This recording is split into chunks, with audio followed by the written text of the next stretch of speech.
وہ پھر بھی روتی رہی۔ اس نے صبا کا ہاتھ پکڑ لیا۔ ریلیکس ریلیکس، مجھے امی کے پاس جانا ہے۔ وہ درد سے پاگل ہو رہی تھی۔ میں لے جاؤں گا اگر صبا چپ ہو جائے گی تو، وہ بڑی نرمی سے کہتا۔ ایک ہاتھ سے ڈرائیو کر رہا تھا جبکہ وہ اپنے زخم کو دیکھ کر رونے میں مصروف تھی۔ اسامہ نے کبھی اسے اتنا زندگی میں روتے ہوئے نہیں دیکھا، اور صبا کے ایک ایک آنسو اس کے دل پر گر رہا تھا۔ وہ سب گاڑی نکال کر پھوڑ نکلے تھے۔ آگے دین اور سمرن تھے جبکہ پیچھے حنب کی گاڑی اور بلال تھے۔ انہوں نے آغا جان سے کچھ نہیں کہا، بس سرد مہری سے پوچھا کہ اسامہ کہاں ہے، تو وہ ان کی نظروں کی تاب نہ لا سکے تو تیزی سے اس کی جگہ بتا کر وہاں سے چلے گئے۔ ان کا دماغ فی الحال معاف تھا۔ ان کا باعث اس حد تک جا سکتا ہے وہ کبھی سوچ نہیں سکتی تھی۔ گاڑی میں بیٹھتے ہوئے اچانک ان کی آنکھوں سے نمی پھسلی اور یہ بلال کی نظروں سے چھپ نہیں سکی۔ دادو آپ۔ وہ چپ ہو گئے کیونکہ دادو نے اسے اس نظروں سے دیکھا تھا، کیونکہ سامنے ڈرائیور گاڑی چلا رہا تھا اور وہ کبھی کسی کے سامنے اپنے آپ کو کمزور نہیں ظاہر کرنا چاہتی تھی۔ اسامہ کا نمبر مل رہا ہے، وہ گلا کھنگار کر سپاٹ لہجے میں بولی۔ ٹرائی کرتا ہوں ایک بار، پتہ نہیں بیل جا رہی ہے مگر وہ اٹھا نہیں رہا۔ میں لاؤں اسے، کم از کم مجھے اس بچے سے امید نہیں تھی وہ ایسا کرے گا۔ وہ پہلے سے ہی ڈسٹرب رہتا تھا۔ ہاں نے اس کو ذہنی دباؤ میں لا کر ٹھیک نہیں کیا۔ مجھے بچے سے بھی زیادہ اسامہ کی فکر ہے۔ وہ بہت پریشان لگ رہی تھی اور بلال ادھر کال کر رہا تھا، لیکن اسامہ کیسے اٹھاتا؟ وہ خود نور کو بینڈیج کرواتا دیکھ رہا تھا۔ اتنا پریشان تھا کہ اس کو فون کی آواز کی بھی پرواہ نہ تھی۔ نہیں اٹھا رہا وہ، آپ بالکل نہ فکر کر، سب ٹھیک ہو جائے گا، اللہ کرے ایسا ہی ہو۔ وہ ٹھنڈی سانس بھر کر رہے گی، بس بھی کر دو صبا، اب تو ڈاکٹر نے پین کلر بھی دے دی ہے۔ وہ منہ صاف کرتے اسے بولی تھی، تمہارے ساتھ اگر ایسا ہوتا نا تو تمہیں پتہ چلتا اتنا خون نکلا ہے۔ وہ سرخ ناک اور سرخ آنکھوں سے ہچکی لیتے ہوئے بولی۔ سامہ پریشانی کے باوجود بھی مسکرا پڑا۔ تمہیں کس نے کہا تھا اندر جاؤ؟ پہلے ہاتھ جلائے نوڈلز بناتے ہوئے۔ تمہیں کس نے کہا تھا اندر جاؤ؟ پہلے ہاتھ جلائے نوڈلز بناتے ہوئے، پھر اب کٹ کام ہی ایسا نہ کیا کرو۔ اور درد کی بات کبھی مار پڑی ہے بیڈ سے؟ وہ بیڈ میں اس کے ساتھ بیٹھتے ہوئے بولا، کیوں پڑے میں اس کا ساتھ پھاڑ دوں؟ وہ رو بھی رہی تھی اور غصے سے بولی تھی، تو ادھر میڈم کیوں گھبرا گئی؟ لگاتی نا ایک کان کے پیچھے۔ وہ بہت زیادہ مار رہا تھا اور مجھے پتا تھا وہ میرے سے نہیں رکے گا، اس لیے میں نے گلشیر کو بلا لیا ساتھ۔ میڈم نے کہا، نہیں میں بھی اس فائٹ میں شامل ہوتی ہوں۔ گلشیر سب بتا چکا تھا، مجھے کیا ضرورت تھی؟ اگر خدا نہ خواستہ تو میں کہیں اور لگ جاتی تو کیا ہونا تھا؟ اچھا تھا کسی کو پرواہ نہیں تھی میری۔ اسامہ کچھ کہنا چاہتا تھا مگر لب رو کر اسے گھورا۔ بہت ہی ڈرامہ کوئین ہو تم، اس ہفتے میں 2 بار بیمار ہوئی، پھر ہاتھ جلائے، اور اب یہ تمہارا ارشد بھائی آئے یا نہ آئے ڈاکٹرز مجھے جیل بھجوا دیں گے۔ بھجوائیں تمہیں چکی، یہ سب تمہاری وجہ سے ہوا ہے۔ پہلی بات، اس دن کوئی صحت بات نہ کرتے تو میں بے ہوش نہ ہوتی۔ دوسرا، تم نے نوڈل بنا کر نہیں دیے، ناچار مجھے بنانا پڑا۔ اینڈ تھرڈ، آج تم گھر سے غائب تھے اس لیے میرے ساتھ ہوا۔ وہ اپنے بازو کو ہولے سے دباتی غصہ ہو رہی تھی۔ اب بلڈ پریشر بھی شروع کروانا ہے۔ بلڈ پریشر اس عمر میں نہیں ہوتا اسامہ۔ اچھا ویسے آج تو تمہاری برتھ ڈے ہمیں پاگل کرنے کا ارادہ تھا، خود کو نقصان دے بیٹھ گئی۔ اتنی بری برتھ ڈے میری، آج امی مجھے نئے کپڑے دیتی اور زبردستی نہلا کر پہناتی۔ وہ اب تھوڑی کانپتے ہوئے پھر رونا شروع ہوگی۔ امی سے بات کرنی ہے تم نے؟ اسامہ اس کی طرف مڑتے ہوئے بولا، ورنہ پھر میں زور سے سر ہلانے لگی۔ اچھا کچھ کھانا ہے یا پینا ہے؟ تمہارا خون پینا ہے؟ میرا کافی زیادہ ضائع ہو گیا ہے، وہ غصے سے بولی تھی۔ وہ درد کی وجہ سے چڑ رہی تھی، اسے کچھ اچھا نہیں لگ رہا تھا۔ ویمپ نہ ہو تو وہ مسکرایا تھا۔ وہ ٹھیک تو ہے، اسے تو بہت زیادہ چوٹ لگی تھی، کہیں مار تو نہیں گئی؟ وہ سامان نفی میں سر ہلایا، ٹھیک ہے اب بس نیند اول کہیں جگہ زخم بڑے ہیں، ابھی نیند کا انجیکشن دیا ہے، کل تک کافی بہتر ہو جائے گی۔ اس کا ہسبینڈ بہت گندا آدمی ہے، ایسے کوئی مارتا ہے؟ میں تمہیں کتنا تانگ کرتی ہوں مگر تم نے مجھے کبھی نہیں مارا، تم اچھے ہو۔ پھر اسامہ رک گیا، اسے دیکھنے لگا تو وہ اس کی حیران آنکھوں کو دیکھ کر سمجھ گئی۔ پھر بھی چکی ہو، زیادہ خوش نہ ہونا، میں نے واقعی ایک بار ٹھیک کی تھی، تم سیریس کنڈیشن بھی ہو، اپنی حرکتوں سے باز نہیں آؤ گی، مجھے یہاں سے لے کر جاؤ۔ امی کے پاس نہیں جانا بار بار کہہ رہی تھی۔ اچانک دروازہ کھلا اور گلشیر چاپڑ میں جوس اور صبا کے فیورٹ کیک اور بسکٹ لایا۔ یہ بی بی دیکھیں ہم آپ کے لیے کیا لایا ہے۔ اسامہ گلشیر کے آنے پر اٹھ گیا کہ وہ محترمہ کو انٹرٹین کرے۔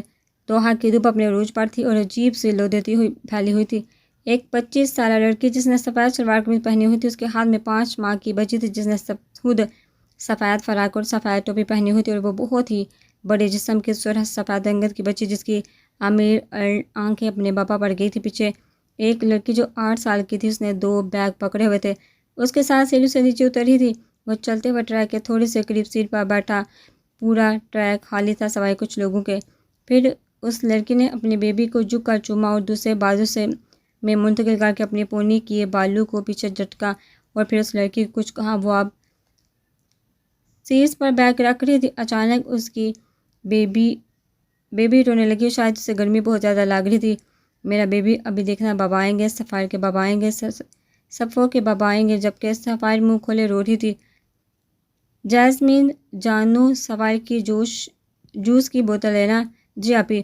اس نے فیٹر نکالا اور کیپ کھولا اور سمرن نے اس کے ہاتھوں لے کر سفائر کے منہ میں ڈالا. صفو کس کے ساتھ ہے؟ بابا کے ساتھ نہ، ماسی کے ساتھ نہیں.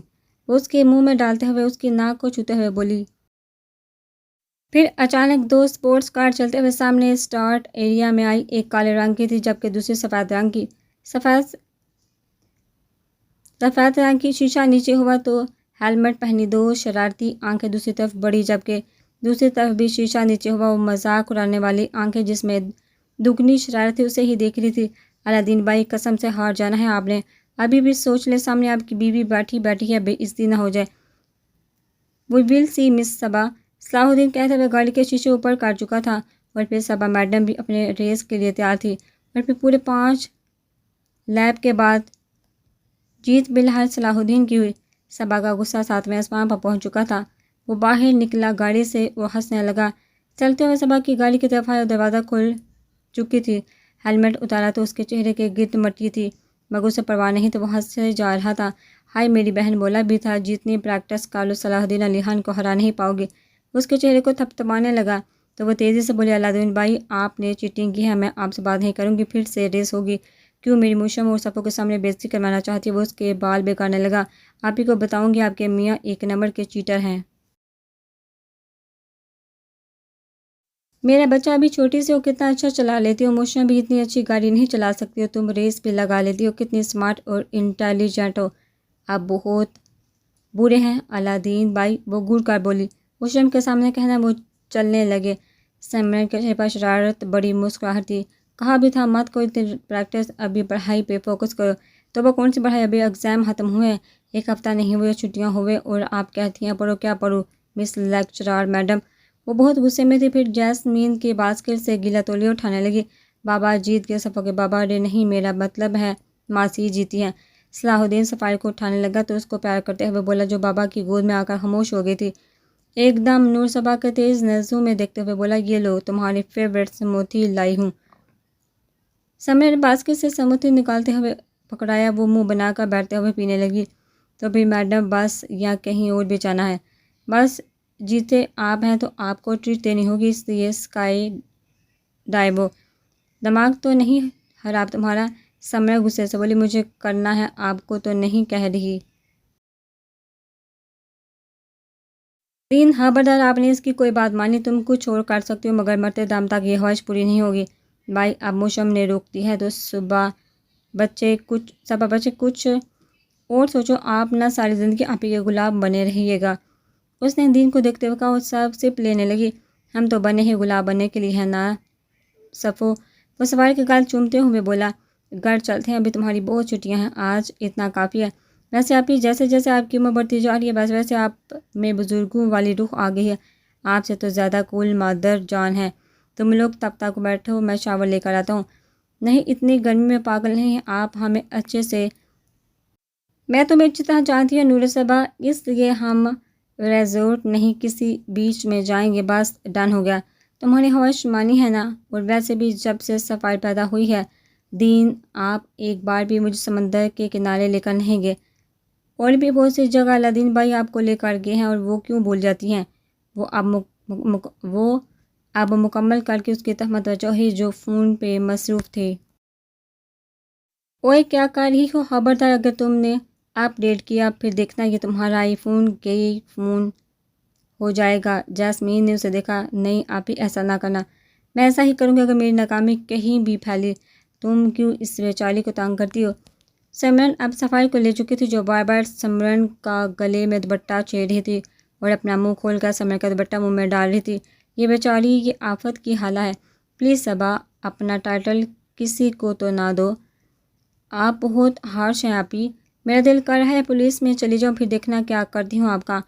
پلیز تھانے دارنی صاحبہ، ایسا غضب مت کرنا، ورنہ اگر کسی نے آپ سے اونچی آواز میں بات کی تو بس پھر اللہ ہی حافظ ہوگا۔ جیسمین ہنس پڑی، جبکہ ان کی باتوں کو اگنور کر کے سفائر کو اٹھا چکی تھی۔ سفائر جانو، آپ ہی صرف ماسی سے پیار کرتی ہو، ورنہ یہاں تو مین لوگ بڑے بڑے ہیں، چلو میرے ساتھ۔ ارے کہاں لے کر جا رہی ہو؟ سمرن نے تیزی سے کہا، میں اپنی بیٹی کو جدھر بھی لے کر جاؤں آپ کو اس سے کہا کیا ہے؟ کہا ہے نا صفو جانو۔ وہ سفائر کو پیار کرتے ہوئے بولی، یہ اس کا جوس بھی لے جاؤ، پھر رونا شروع کر دے گی۔ میں ذرا اپنے اسٹوڈنٹ کو نوٹس بھیج دوں ٹیچر صاحبہ۔ وہ اٹھا کر جانے لگی، جب دور ہی دوربین میں اسی کو فوکس کرتے ہوئے ایک دوربین نیچے کر چکا تھا۔ اس کے چہرے پر گہری مسکراہٹ آئی تھی، لائٹ براؤن داڑھی میں اس کے ڈمپل کہیں چھپ گیا تھا۔ اسٹیل بلیو آنکھیں نظر کے چشمے میں خوب چمک رہی تھی اور ہونٹوں پر دبا سگریٹ دھوئیں پہ دھواں اڑا رہا تھا۔ اس کے رولیکس میں لٹکا ایس الفابیٹ بار بار ہل رہا تھا۔ وہ اس کو سیدھا کرنے لگا اور پھر فون اٹھا کر کال میں لانے لگا۔ وہ اب ہوش میں آئی تو اس نے ٹائم دیکھا، رات کے 3 بجے۔ سامنے اس کی چکی ڈال پڑی ہوئی تھی۔ سمرن تو یہ اس کی خریدنے پر حیران ہوئی تھی، اور جاسمین تو اس کی وجہ سے اس کے کمرے میں سوتی بھی نہیں تھی، نہ ہی کبھی اکیلی آتی تھی۔ اتنی ڈراؤنی شکل کا رات کو آنکھ کھل جائے، مگر صبا کی تو جان تھی اس ڈال میں۔ کیا دیکھ رہے ہو؟ پھر جگا دیا نا۔ اب صبا کیا کرے؟ اب دوبارہ نیند آنے سے رہی، اس کو بہت بار آزما چکے ہیں۔ وہ لیمپ آن کر کے اسے ہاتھ اب ہمیشہ وہ اپنے درد، اپنی تنہائی، اپنے آنسو چکی کے ساتھ بانٹتی تھی، اور 6 سال سے وہ یہی کر رہی تھی۔ آج تک اس نے اپنا درد اپنے گھر والوں کو نہیں دکھایا، بس وہ تھی اور اس کا دوست چکی۔ نوڈلز بنائیں؟ آئی نو ٹائم عجیب ہے، مگر مجھے بھوک لگ رہی ہے۔ آئی نو تم تنگ آ رہی ہوگی، چلو میرے ساتھ، بڑی اکیلے میں بور ہو جاؤں گی، تم باتیں کرنا۔ اس نے اٹھتے ہوئے اپنی ہائی بن بنایا اور اپنے شرٹ اور پاجامہ سمیت چکی کو اٹھایا۔ دروازہ کھول کر نیچے آئی، اور جیسے ہی اس کا دروازہ بند ہوا، کوئی بالکونی سے نیچے داخل ہوا۔ جیسے وہ پہلے سے کھڑا تھا، اس نے اپنے منہ پر ماسک اور کالے کپڑے پہنے ہوئے تھے، مگر اس سب کے باوجود اس کی رولیکس سے نکلتا ایس الفابیٹ بالکل صحیح نظر آ رہا تھا۔ اس نے اپنا کام 2 منٹ میں کیا اور پھر اسپائڈر مین کی طرح بالکونی سے غائب۔ وہ سیڑھیوں سے دبے قدموں سے نیچے آئی، پھر اس نے چکی کو دیکھا۔ دعا کرو وہ ہٹلر کی نانی نہ اٹھ جائے، پھر تو بس صبا کی شامت ہوئی، تم ہنسنے نہ شروع ہو جانا۔ وہ چل کے کچن کی طرف گئی، پھر مڑنے لگی کہ صلاح الدین کی آواز پہ اسے رکنا پڑا۔ ہاں جی، کیا چوری ہو رہی ہے؟ اور چکی صاحب بھی کیا کر رہے ہیں آپ کے ساتھ؟ وہ بالکل تیار یونیفارم پہنے ڈسپلن کی گولی لے رہا تھا۔ ساتھ میں کاؤنٹر پہ پڑا صفائی کے فیڈر جس میں دودھ تھا۔ سمرن نے بھیجا ہوگا دودھ گرم کرنے کے لیے۔ اب اس وقت آپ کی تو کوئی فلائٹ نہیں تھی، بس جو قطر کے شہزادے صاحب ہے وہ اس شیڈول پہ تو چلنے سے رہے، ان کا جب جیل چاہتا ہے اپنے پرائیویٹ پلین کو جس وقت بھی اڑانے کو کہیں، ہم حاضر ہیں۔ اس وقت نہیں، 5 بجے کی فلائٹ ہے، لندن جانا ہے۔ اور سر درد ٹھیک ہے آپ کا؟ ہاں بس بڑھاپا آ گیا۔ او پلیز، 30 سال کے ہیں اور بڑھاپا زیادہ مت بنے، اور آپ کی لاڈلی اٹھ گئی۔ ہاں، اور سمرن میڈم مجھے سی آف کرنے کے بجائے میری بیٹی کو سلا رہی ہے۔ آپ بھی کو رہنے دے، ایسی نو فیلنگس والی بیوی کے ساتھ کیسے رہ لیتے ہیں؟ میں کیا کہہ سکتا ہوں، میں تو اپنا دل دے چکا ہوں اس کو۔ نور صبا مسکرائی، آپ ایک آئیڈیل شوہر ہیں۔ دین مسکرایا، اس میں کوئی شک ناٹ ایٹ آل، بس آپ جائیں۔ دین چل کر اس کے پاس آیا، خیال رکھنا اپنا بھی اور میرے قلب کا بھی۔ میں جب موجود نہیں ہوتا تو اپنا ہوش بھول جاتی ہے۔ ان کو تو میں سنبھال لوں گی، آپ فکر نہ کرے۔ وہ ہنس پڑا اور اس کے بال بگاڑے تھینک یو چھوٹی بائی۔ وہ اپنے بال ٹھیک کرنے لگی۔ کتنے اچھے ہیں ایک، وہ اللہ کرے اسے بھی نیند نہ آئے جس طرح مجھے نہیں آتی۔ خود اس گول شیر کے ساتھ کتنے مزے کر رہا ہوگا اور میری برائی کرے گا، بلکہ اسے تو میں یاد نہیں ہوں گی۔ اس نے کاؤنٹر پر اپنی چکی ڈال رکھی اور نوڈل کو پیکٹ دراز سے نکالنے لگی، اور جب اٹھتی تو روز ایک نوڈل لازمی کھاتی۔ پتہ نہیں اسے کیا ہوتا، شاید کھانے سے نیند آ جائے، مگر پھر بھی کوئی اثر نہیں ہوتا تھا۔ وہ پیکٹ نکالنے لگی، جب ٹھہر گئی۔ اس پہ ایک نوٹ لکھا ہوا تھا، ہاتھ مطلب جلانا کیونکہ یہ تمہارے نہیں میرے ہاتھ ہیں۔ اس نے جلدی سے مڑ کر ادھر ادھر دیکھا۔ چکی یہ کیا ہے؟ یہ کس نے بھیجا ہے؟ اب وہ ڈال کیا کہتی جو بات تھی اس پہ کیسا سوال، بیوقوفانہ سوال۔ ضرور آپ ہی ہوگی ان کی، تو سب کچھ میں ابھی بھی دین بھائی کو بولا ہوگا یا سونے سے پہلے نوٹ چپکا دیا ہوگا۔ ویسے کتنی گندی رائٹنگ سے لکھا ہے۔ اس نے نوٹ اتارا اور پھر ڈسٹ بین میں پھینکا۔ وہ اب پیک اٹھا کر اپنی یاد تازہ کرنے لگی۔ اسامہ وہ سو رہا تھا جب نور بستر سے اٹھ کر صوفے کی طرف آئی، اسے جھنجھوڑنے لگی۔ اس سامنے برا سا منہ بنائے، کیا ہے سونے دو، مجھے بھوک لگ رہی ہے، میرا نوڈل کھانے کا دل چاہ رہا ہے۔ اس نے کوئی رسپانس نہیں کیا تو اس نے اسامہ کا کمر کھینچا، کیا تکلیف ہے؟ وہ غصے سے اپنی مندی آنکھوں کو کھولتے ہوئے بولا، مجھے بھوک لگ رہی ہے، میں کیا کروں، اسے ختم بھی تو کرنا ہے۔ جاؤ اس وقت بالکونی سے چھلانگ لگا لو، ساری بھوک اڑ جائے گی۔ وہ اب کڑبڑ لے چکا تھا۔ میں کیوں لگاؤ، تم لگاؤ، بلکہ آپ سے مدد مانگ کر میں نے بہت بڑی غلطی کی، میں تو بھول گئی چکی صاحب، اور اللہ نے مجھے ہاتھ پیر بھی دیے ہیں، میں خود بنا لوں گی۔ ہاں جاؤ۔ وہ بڑبڑائے۔ وہ دانت پیس کا کشن اس کو زور سے مارا اور پھر میڈم کچن میں آ کر پہلے کے 15 منٹ نوڈل ڈھونڈتی رہی۔ اس کے بعد پھر پتیلا اٹھایا تو باقی سارے برتن اس کو نکالتے وقت گرے۔ اف۔ پھر میڈم نے پانی بھرا، اس میں نوڈلز ڈالے اور یاد آیا ماچس سے اسٹوو آن کرنا تھا۔ اس میں بھی چیری صاحبہ کامیاب ہوئی۔ اس کے بعد 1 منٹ تک ویٹ کرتی رہی، مگر پھر کتے کے بھونکنے کی آواز پر صبا میڈم کے ہاتھ سیدھا ڈر کے مارے پتیلے پر لگا اور جلن کے مارے صبا کی چیخیں، اور پتیلا بھی کیسے برداشت کرتا، ویمپ کی چیخیں، وہ بھی ہاتھ لگنے کے باعث نیچے گر گیا۔ پھر جی اسامہ دی چکی کی انٹری ہوئی اور پھر اسے لاؤنج میں لا کر اس کو لیکچر دینے لگے۔ کس نے کہا تھا نوڈل بنانے کو؟ وہ اب اس کے ہاتھوں پر مرہم لگا رہا تھا۔ تمہیں کہا تھا میں نے، مگر تم نے خود ہی کہا جاؤ یہاں سے، خود کرو۔ میں نیند میں ضرور تھا مگر اتنا دماغ کام کر رہا تھا، میں نے بالکونی میں جمپ لگانے کو کہا تھا۔ وہ رو رہی تھی کیونکہ جلن بھی تو بہت زیادہ تھی، مگر اسامہ کی بات پہ وہ اس سے گھڑنے لگی۔ کیوں لگاتی، تم خود لگاتے ہو۔ اسامہ کے چہرے پہ مسکراہٹ آ گئی، سب کو رلانے والے آج خود رو رہی تھی۔ آپ فکر نہ کریں، آپ کو بھی خوب رلاؤں گی، اور وہ بھی بہت جلد۔ وہ واقعی اسے چھوڑ کر رلا چکی تھی مگر وہ بے خبر تھی۔ اس نے نوڈل بنائے اور پھر دین اور سمرن کی آوازیں آئیں۔ دین اسے گڈ بائے بول کر چلا گیا تھا۔ نور صبا کے چہرے پہ مسکراہٹ آئی کہ کیسا گڈ بائے ہوگا، وہ اچھی طرح جانتی تھی۔ پھر اس نے خود کو چکی کی نظریں پاتے ہوئے دیکھا، نہیں میں ایسا نہیں سوچی، مجھے ایسا مت دیکھو گندے۔ وہ گڑ کو کہتے ہوئے کانٹوں سے انہیں ہلانے لگی۔ پھر اس نے سمرن آبی کی نظریں پاتے ہوئے سر اٹھایا تو پھر اس کی شرارت مسکان کھل کر آئی۔ سمرن آبی کو دیکھا، وہ جو خود اسی کی طرح لمبی شرٹ اور بلو ٹراؤزر میں ملبوس تھی۔ گڈ بائے ہو گیا، تم بدتمیز، جان بوجھ کر یہاں تھی نا؟ سمرن نے گھورا، میں کہاں تھی، میں اور چکی تو نوڈل کھانے آئے تھے۔ کیوں چکی؟ ایک تو تمہاری ڈال خوف آتا ہے، پتہ نہیں رات تک بھی تم اسے اپنے ساتھ کیسے رکھتی ہو۔ میں آپ کی طرح ڈرپوک تھوڑی ہوں، اور ویسے بھی 6 سال سے میرے ساتھ ہے، ڈر کیوں لگے گا؟ کیوں چکی؟ سمرن نے نظریں گنوائی، اپنے بالوں کو جوڑے میں شکل میں لپیٹتی فریج کھول کر پانی کی بوتل نکالنے لگی۔ سو گئے صفو؟ سمرن نے بوتل کا کیپ کھولا۔ ہاں، پتہ نہیں کیوں شور کر رہی تھی، شاید دین تیار ہو رہے تھے یا ان کا فون باز اٹھا تھا، اسی وجہ سے اٹھ کے بابا کی جان کو پتہ چل گیا بابا جا رہے ہیں۔ بس کرے، زیادہ بولی نہیں ہوں میں، وہ مانی ہنسی سے کہتی ہوئی بولی۔ سمرن نے گھوڑا اور زور سے کمر پہ ہاتھ مارا۔ نہیں، زبان نہیں چل آئی، بہت زیادہ نہیں، بہت زبان نہیں چل آئی تمہاری، زبان تو شروع سے چلتی ہے میرے، اور اب کر رہی ہیں۔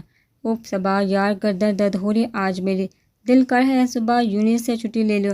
وہ اب اسٹول پہ اس کے ساتھ بیٹھتے ہوئے بولی، کر لیں آپ۔ کندھے اچکا کر وہ اپنے گلی کی چین کو چھونے لگی، مگر اس نے اسامہ کا لفظ بڑی مہارت سے چھپا لیا تھا تاکہ آپ ہی نہ دیکھے۔ سمرن نے آج تک اس کا لاکر نہیں دیکھا تھا، وہ کافی لمبا بھی ہو جاتا تھا اور چھوٹا بھی۔ اف، سمرن کو صرف اتنا لگتا اس نے چین پہنی ہوئی ہے۔ ہائے دین بھائی کب تک آئیں گے، مجھے ہارس رائڈنگ کرنی ہے ان کے ساتھ۔ 5 دن کے 2 بعد ہے، ویسے میں تو ابھی سے انہیں مس کرنے لگی ہوں۔ وہ 5 دن کے بعد کر تھے، جبکہ وہ 2199 دن تک وہ اسے مس کرتی رہی۔ ہاں، وہ گنتی تھی، ایک ایک دن جب گزر جاتا تو وہ گنتی، اور وہ مس کر رہی تھی، مگر اس نے اپنی بات دل تک رکھی۔ صفو جان کو دکھاؤ۔ ہاں ضرور، مگر خدارت چکی کو نہ لے کر جانا۔ اوف ابھی آپ نہ میرے دوست کے پیچھے پڑی رہتی ہیں، یہ کچھ نہیں کرتا، بس اس کی شکل ڈرامنی ہے۔ ہاں ضرور، صفو کو پھر اٹھانا اور تم ہی سلانا۔ اللہ رہنے دے، باقی اس کو دیکھ کر میں بے قابو ہو جاؤں گی۔ میں اور چکی تو اب جا رہے ہیں۔ خبردار، جاسمین کو اس وقت تنگ کیا نہیں کرتی صبا، میں سیریس ہوں، اگر ایسا ہوا تو بہت مار کھاؤ گی۔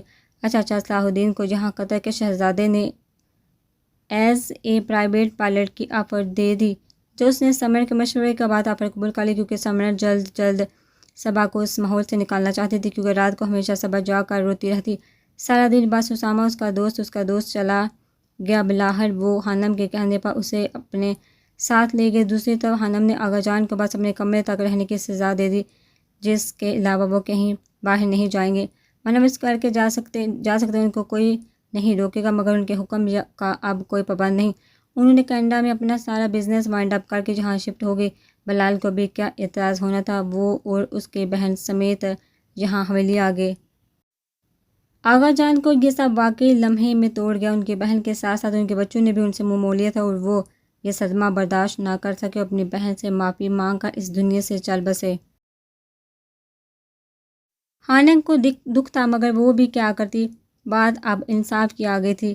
دین اور سمرن نور سمیت دوحہ شفٹ ہو گئے۔ سمرن خوش تھی، اب اس کی بہن اس کے ہاتھوں میں ہے، پھر بھی وہ ڈرتی۔ وہ نور سے ایسے سوال پوچھتی جس سے پتہ چل سکے، مگر نور چیخ کر اس کو چپ کروا دیتی۔ سمرن کو شروع سے تسلی نہیں تھی کہ نور معصوم ہے، مگر وہ تھی بالکل شیشے کی طرح معصوم، صاف شفاف، اور یہ چیز اسامہ کے کردار کی پختگی ظاہر کر رہا تھا۔ وہ ایک پوش علاقے میں رہتے تھے۔ سمرن نے اپنی پڑھائی پھر سے جاری کر دی۔ اس دوران وہ امید سے ہو گئی تھی، مگر ذہنی تناؤ کے بعد اس کا مس کیریج ہو گیا۔ شروع میں تو وہ پریشان ہی، نور بھی اپنی آپی کو اتنا بیمار دیکھ کر پریشان ہو گئی تھی۔ پھر اس نے رونا چھوڑ دیا، آپی سے لڑنا بند کر دیا، جو اس کا روز کا معمول تھا۔ وہ اب نارمل ہو چکی تھی، مگر بظاہر اندر سے وہ جتنی ٹوٹی ہوئی تھی وہ اچھی طرح جانتی تھی۔ ان کے ساتھ ان کے نیبر میں ایک کام کرنے والی تھی، مسز لبنہ، اور ان کی 2 سال کی بیٹی جاسمین۔ وہ بہت اچھی اور بہت ملنسار عورت تھی۔ انہوں نے سمرن کے گھر میں کام کا پوچھا، جس پر سمرن راضی ہو گئی، کیونکہ وہ خود بھی پڑھ رہی تھی اور نور صبا بھی چھوٹی تھی۔ ایسے میں بڑے گھر کو سنبھالنا، اور پھر سال گزرتے گئے، نور صبا بڑی ہوتی گئی، لبنہ اور جاسمین کے ساتھ خوب اٹیچ ہوگی، اور پھر اس کا سارا دھیان پینٹنگز اور پڑھائی میں لگا رہنے لگا۔ وہ سامہ کو بلانا چاہتی تھی، مگر بلا نہیں پائی تھی، کیونکہ وہ بلائی جانے والا تھوڑا ہی تھا۔ وہ تو جیسے اس کے دل میں بس گیا تھا۔ وہ جو دل میں بس جاتے ہیں، انہیں دل سے نکالنا بے حد کٹھن ہے۔ سمرن اور دین کی بھی اس عرصے کوئی اولاد نہیں ہوئی تھی، مگر وہ خوش تھے اپنی زندگی میں۔ نور بھی ان کی محبت دیکھ کر خوش ہو جاتی۔ اس کا اپنے ماں باپ سے بھی کوئی کنٹیکٹ نہیں تھا، کیونکہ سمرن ناراض ہو گئی تھی۔ اس سے امید نہیں تھی کہ اس کے ماما باپا نور کو حوالے کر کے کراچی روانہ ہو جائیں گے، مگر دین چاہتا تھا وہ ان سے ملے، پر اسی بات پر ان کی جھڑپ ہو جاتی۔ پھر دین لڑائی نہ ہونے پر مزید بحث کرنا چھوڑ دیتا تھا۔ اسی دوران ایک دفعہ ہوا، ساتھ والے گھر والوں نے لبنہ بیگم پہ چوری کا الزام لگا دیا، حالانکہ ایسی کوئی بات نہیں تھی، وہ سب غلط فہمی کے بنا پر ہوا۔ پر کون جانے اور کون سمجھے، دین نے بلاہر جیل سے انہیں اپنے ریفرنس کے تھرو نکلوایا، مگر وہ اتنا صدمہ برداشت نہ کر سکے، اور پھر ہارٹ اٹیک کے باعث اس دنیا سے رخصت ہوگی، اور اپنی بیٹی جاسمین ان کے حوالے کر کے۔ تب سے لے کر اب تک سمرن اور دین نے اسے اپنی بیٹی بنایا ہوا تھا۔ صبا اندر داخل ہوئی۔ ہاں اب کیا کریں، گولی کھاتی ہوں، شاید نیند آ جائے، اس نے چکی کو کہتے ہوئے اس کو اپنی جگہ پر بٹھایا اور بستر پر آ گئی تو رک گئی۔ اس نے چٹ کو دیکھا جو ٹیبل پر رکھا ہوا تھا، ساتھ میں چھوٹی سی چھڑی بھی تھی۔ اس نے جلدی سے اسے اٹھایا۔ میری نیندوں کو اڑا کر تم کیسے سو سکتی ہو، یہ کیا یہ ہے کوئی، وہ کہہ کر تیزی سے بالکونی کی طرف گئی جو بند تھی۔